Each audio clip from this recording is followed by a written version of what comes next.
The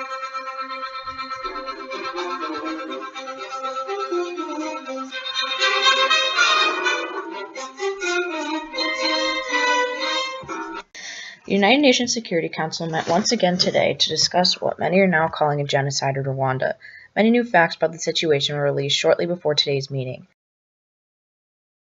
BBC journalist Mark Doyle reports that the killings have escalated to over 10,000 people dead. A few days ago, the UNSC authorized an additional 6,500 troops to Rwanda to assist the United Nations Protection Force. The Hutus reportedly have been fleeing to Tanzania in the fear of RPF advance.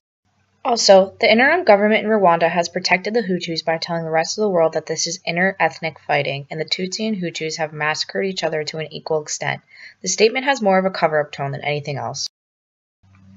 A telegraph was recently leaked from Major Dallaire, who is overseas in Rwanda.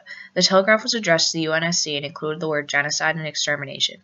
He said he could stop the killings if the UNC authorized more troops to come assist him. Although this report was coming from a man with boots on the ground in Rwanda, firsthand witnessing every murder occurring, the UNSC refused assistance. Unfortunately, the meeting today was very closed off with no press conference taking place.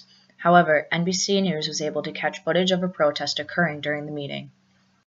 It happened in Nazi Germany, it's happening in the Balkans. If we're going to address Rwanda and go to intervention, we have to set a precedence here, and we have to make sure that none of this ever happens again anywhere else. So if you guys want to, intervene in Rwanda or not intervene in Rwanda, you have to think about the repercussions of what you do here.